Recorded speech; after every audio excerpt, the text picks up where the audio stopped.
It's 4:13 a.m. Birmingham is asleep.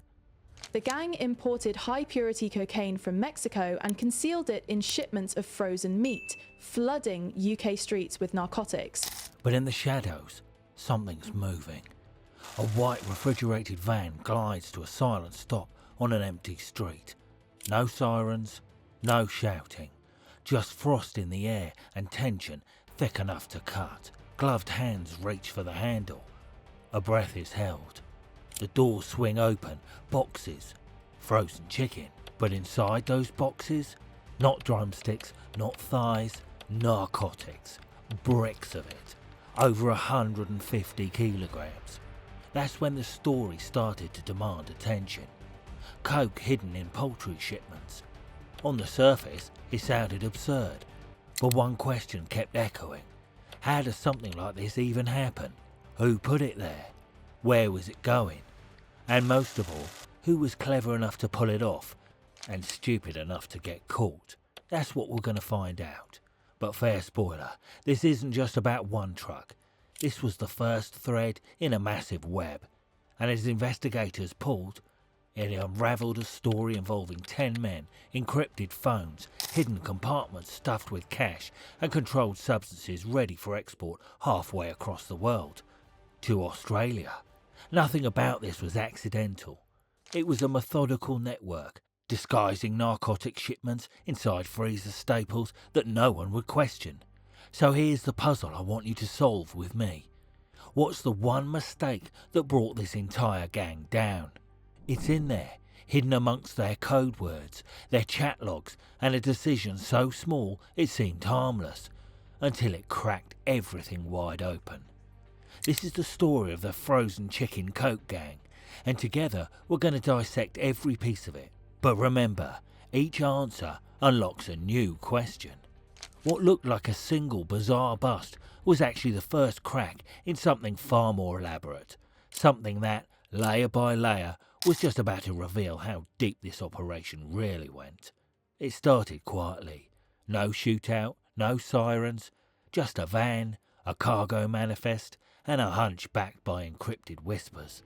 In early July 2020, officers from the West Midlands Regional Organised Crime Unit were monitoring a stream of coded messages from a private channel they'd been watching for weeks.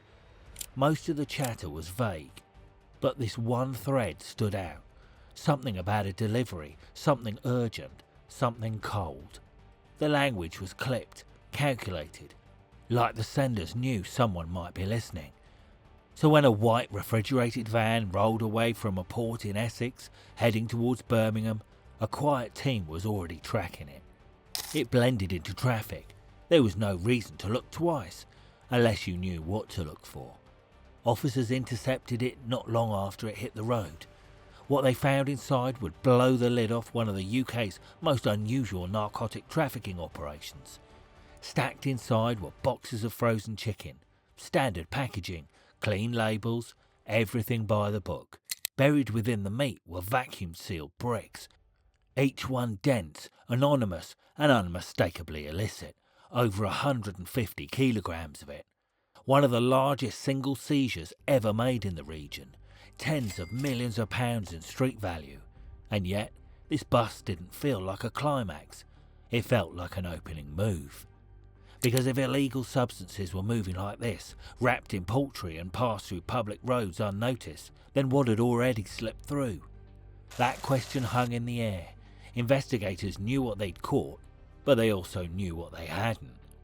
The technique itself was not new, using legitimate goods as cover, but this version had scale and sophistication.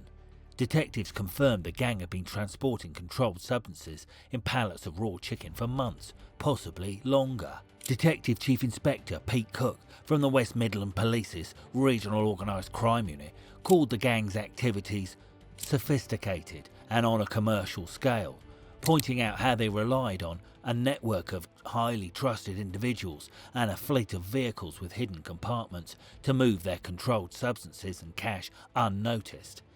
And they were just getting started.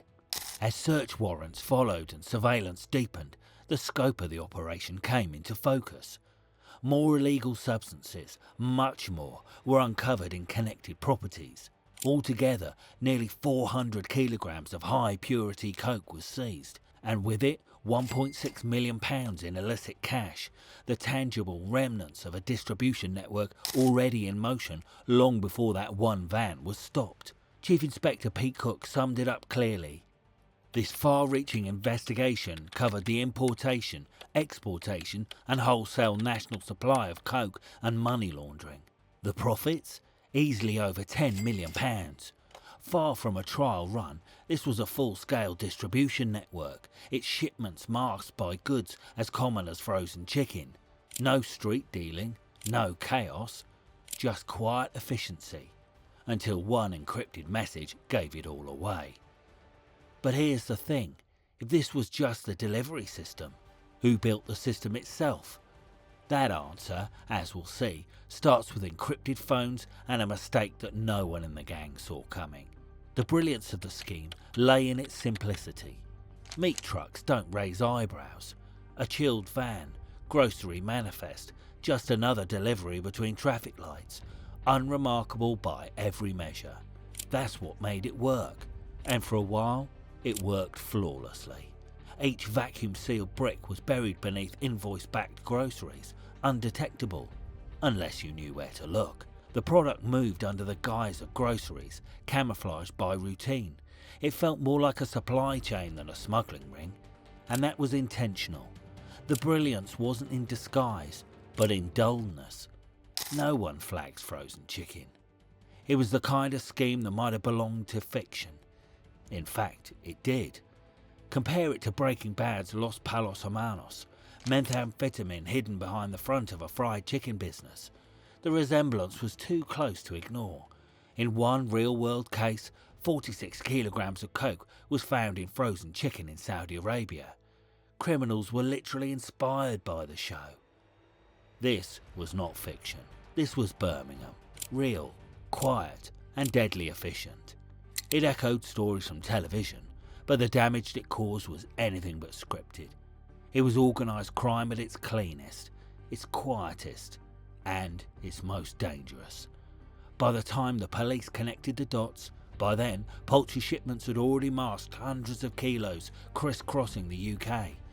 But the method, as smart as it seemed, was never invisible.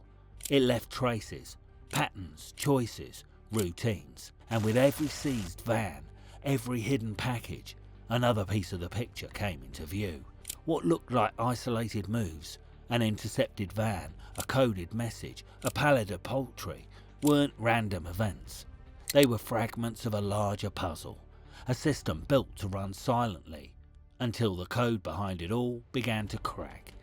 Because beneath the chicken, beyond the packaging and behind the perfectly wrapped bricks, was something else, a signal, a chat, an encrypted message no one was supposed to see, until someone did. And that's where everything began to unravel. Long before the van was stopped, long before the boxes were unpacked, the case was already underway. The group believed their operation was airtight. They had reason to think so.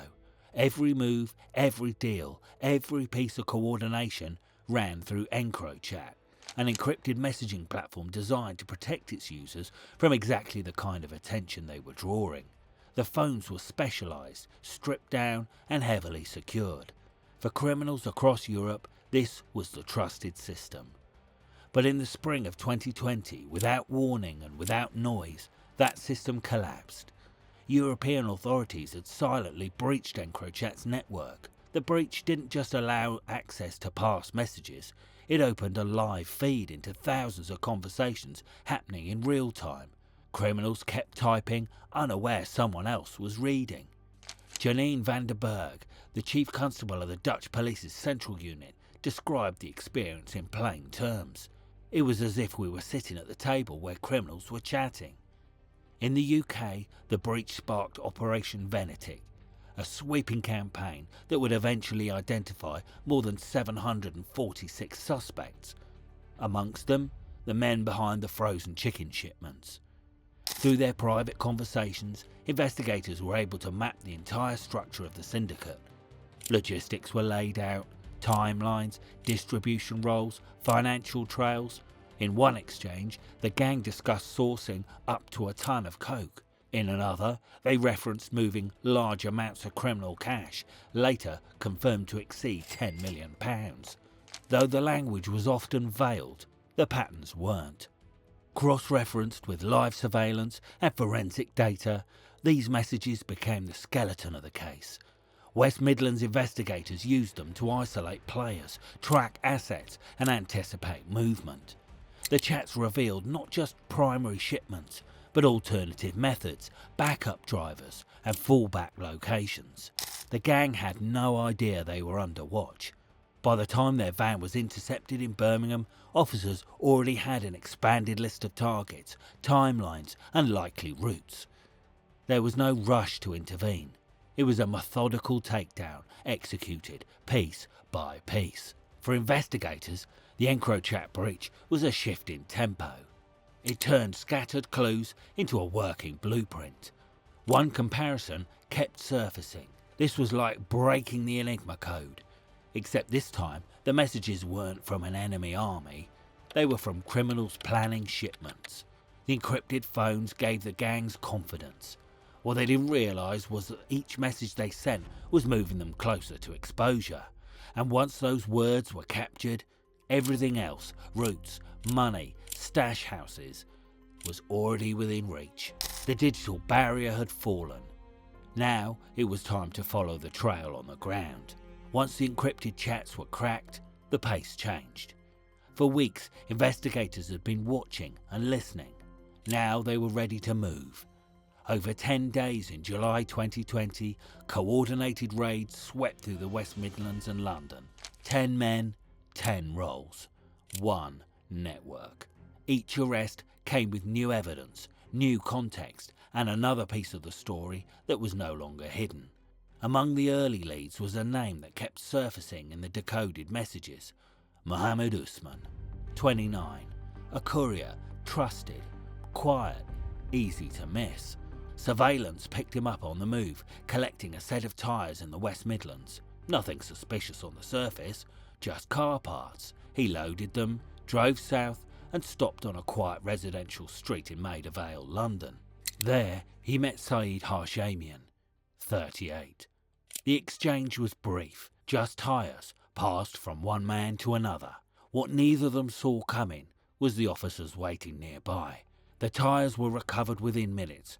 When investigators cut them open, the contents confirmed what the chats had hinted at. Not narcotics, but cash, nearly £500,000 in vacuum-sealed banknotes, hidden in hollow tyres, disguised as routine hardware. The tactic was simple, effective and well practiced. Disguise the money as something no one would question. Move it across cities, across networks, under the radar. But this time, the disguise had already been exposed. The handoff they thought was invisible had been anticipated before the first tyre was even loaded. It was just one tactic in a much larger toolkit. The chat had pointed to other concealments: industrial compressors, compartmented vehicles, modified panels.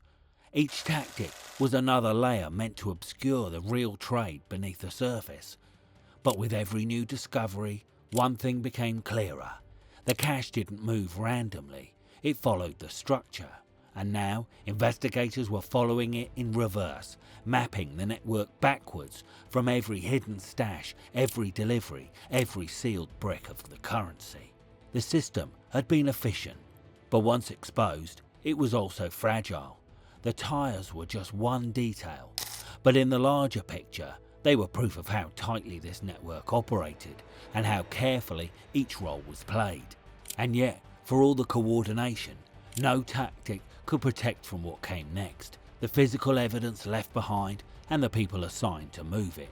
With their messages exposed and their movements mapped out, the gang's carefully managed logistics began to crack under pressure. Each arrest brought new evidence. Each discovery filled another gap. In another operation, officers stopped a van linked to the group and found over £1 million in banknotes concealed inside an industrial air compressor bolted into the vehicle's chassis.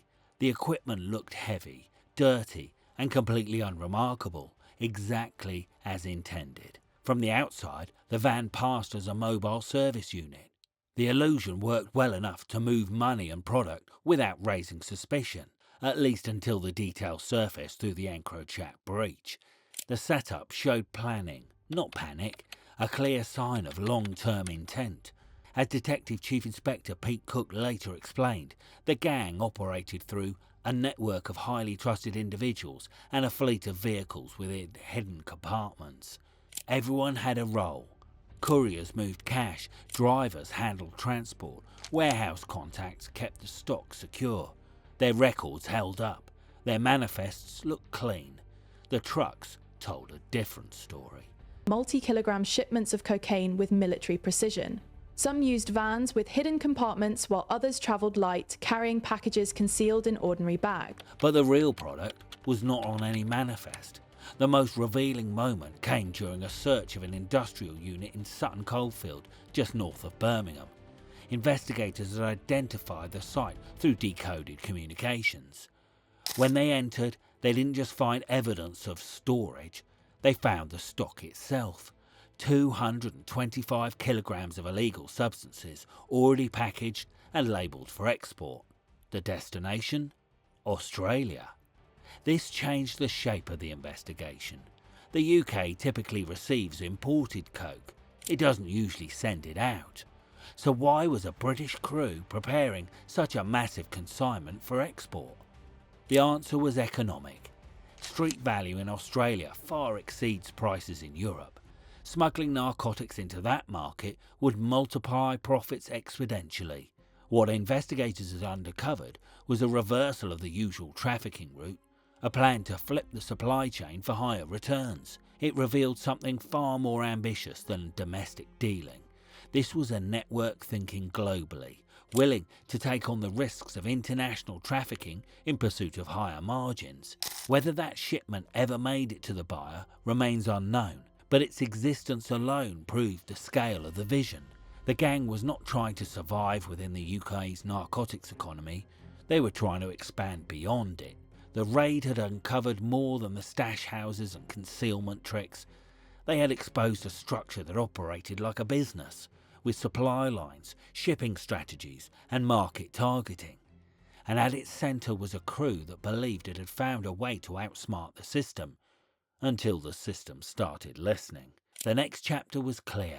The people behind it all had names, and their roles in the chain were no longer a mystery.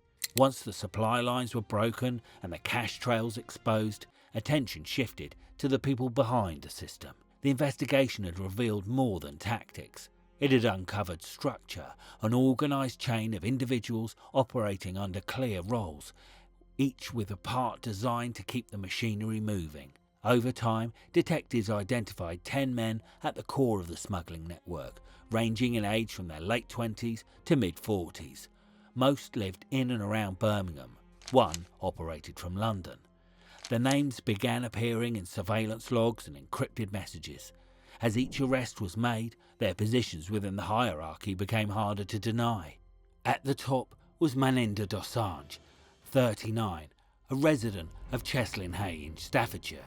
He was not only orchestrating the operation from a distance, he was present at key points, including in the van carrying 150 kilograms of illegal substances intercepted in August 2020.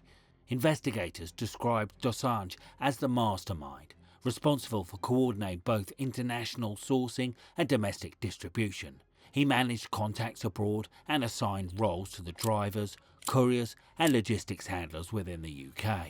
These conclusions were not theoretical. They were drawn from decoded conversations and verified through direct observation. In court, prosecutors made it clear Dosanjh played a leading role in importing hundreds of kilos of narcotics into the UK and reaped the financial rewards that came with it, multi-million-pound profits. His sentence reflected the scale of his involvement, 16 years and 8 months in prison, the longest term handed down in the case. Seated next to him during the van stop and standing just beneath him in the chain of command was Amandeep Rishi, 42, from Perry Bar, Birmingham. Rishi was not a passive accomplice.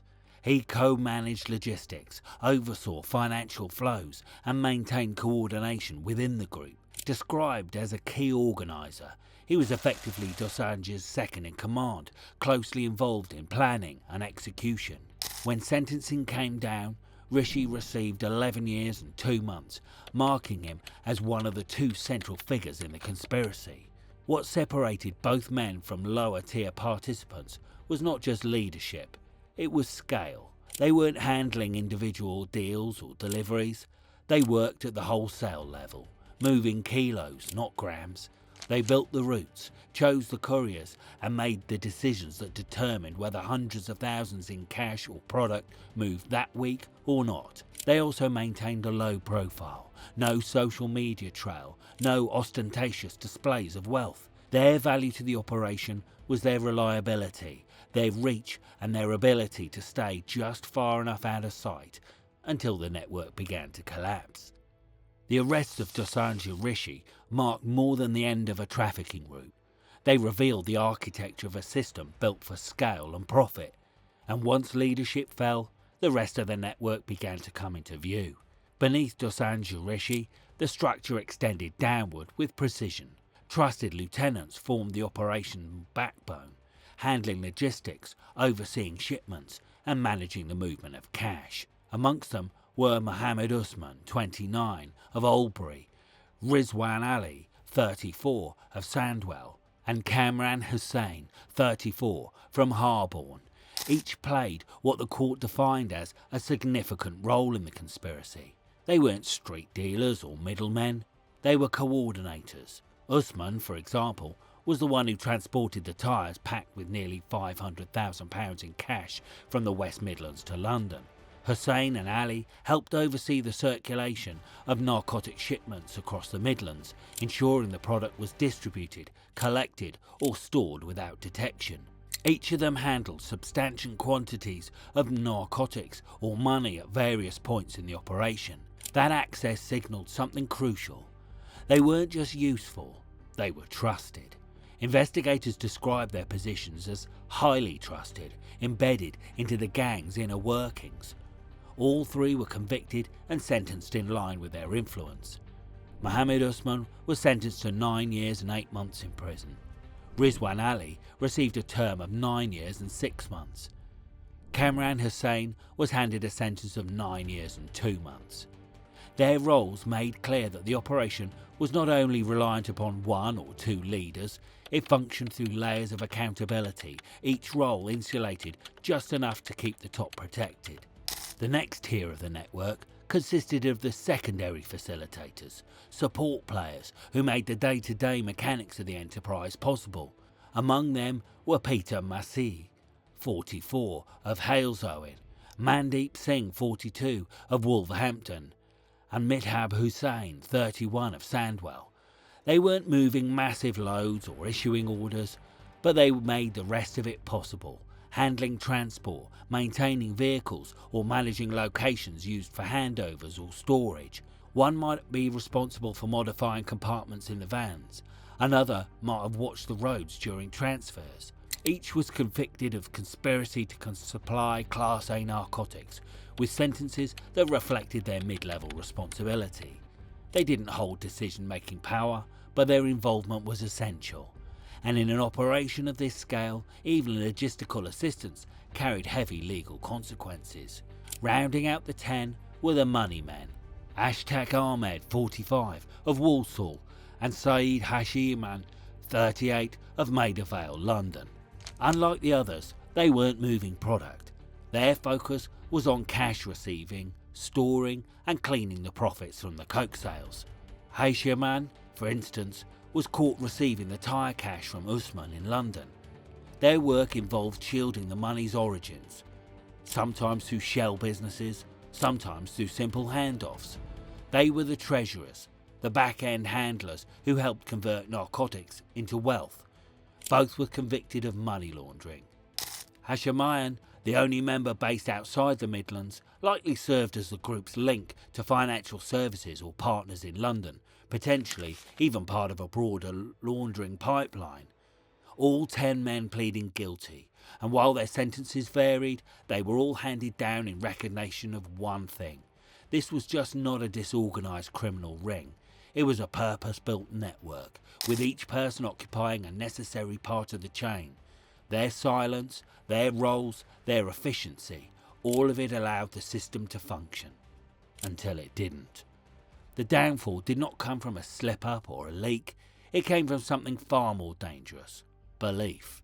A belief that their code names would hold, that their encrypted phones would protect them, that their compartments, their tyres, their compressors would go unseen. But now every role was named, every message matched to a moment, and the full picture, once scattered, was coming into focus. Once the arrests were complete, the courtroom phase unfolded without resistance. There were no drawn-out denials, no dramatic rebuttals. One by one, each of the 10 men, ringleader to launderer, entered guilty pleas. The weight of the evidence left little room for negotiation. According to court records, all 10 admitted their roles in the operation, with charges ranging from conspiracy to supply Class A narcotics, money laundering, to evading export prohibitions. The offences covered a tightly tracked window from March the 30th to August the 13th, 2020. Their encrypted words, GPS data, surveillance footage and physical recoveries had formed a web too detailed to escape. The arrests took place in July 2020, but sentencing didn't come immediately. The legal fallout from the EncroChat breach added layers of complexity, forcing courts to consider how to handle evidence obtained through the most significant digital infiltration in modern policing. It took time to set precedent, to weigh legalities against necessity, but when it was settled, the case moved forward. On August the 20th, 2024, the courtroom delivered its final word. A Birmingham Crown Court judge handed down sentences that, combined, exceeded 80 years in prison. Those directly involved in logistics, men like Mohammed Usman, Rizwan Ali and Kamran Hussein, received prison terms between 9 and 10 years, each sentence tied to their control over movement, distribution and financial handoffs. Mid-level operatives, who may have overseen vehicles or served as go-betweens, were sentenced to between 7 and 8 years. And even those who never handled narcotics directly, such as the launderers, were given custodial sentences, 2 years and change short but still significant. In some cases, time served in custody before sentencing would shorten their stay behind bars, but the message from court was clear. The scale and organisation of this operation demanded accountability at every level. Detective Chief Inspector Pete Cook later reflected on the results, stating plainly, "Our teams were able to trace the activity, identify the criminals and ultimately put them behind bars with considerable jail terms." With sentencing complete, the operation was officially dismantled. But more than that, it was fully mapped. Every player had been named, every role assigned, and the same structure that once kept their enterprise concealed had been methodically used to bring it down. What began as a coded network had now been made legible. But there was still one element that pushed this case into global territory, something unexpected discovered in a warehouse outside Birmingham, and it didn't point to the UK, it pointed thousands of miles away. By the time the court handed down sentences in August 2024, the frozen chicken coke gang had been fully dismantled. 10 men were convicted, over 80 years of prison time issued, hundreds of kilos of illegal substances to have been intercepted, millions in narco money traced and seized. The case had begun with a suspicious shipment of poultry, but ended with one of the most significant organised crime takedowns in recent British history. Yet, while the network collapsed, it left behind traces of something much larger. The source of the narcotics was never publicly named, but evidence points to a supply chain stretching beyond the UK, possibly through the Netherlands or Belgium, where South American shipments often pass. The gang's use of a British port and a food logistics front mirrors other international smuggling operations, some involving Mexican cartels. And then there was the Australian twist. 225 kilograms of narcotics packaged for export, a shipment that could have earned the group tens of millions in Sydney, if not for the timing of their capture. Some questions still linger. Who was waiting on the other end? Were other shipments already in motion? These details remained locked behind borders, beyond where this case could reach. What it did expose was the global reach of organised crime, and how an ordinary warehouse in Birmingham could serve as a launch point for transoceanic trafficking. This case also underlined how much policing is involved. The EncroChat hack, a cyber breach likened to tapping directly into the criminal's command and control system, allowed officers to intercept plans in real time. It showed the power of intelligent-led policing and the limits of even the most secure criminal tech. In the end, their disguise? Theatrical. Poultry crates stacked with powder are worth more than gold. But what lay behind it was anything but a joke, a calculated, far-reaching criminal enterprise. It may have taken years to uncover, but when it fell hard, and left behind a lesson. Clever doesn't mean invisible. Not anymore.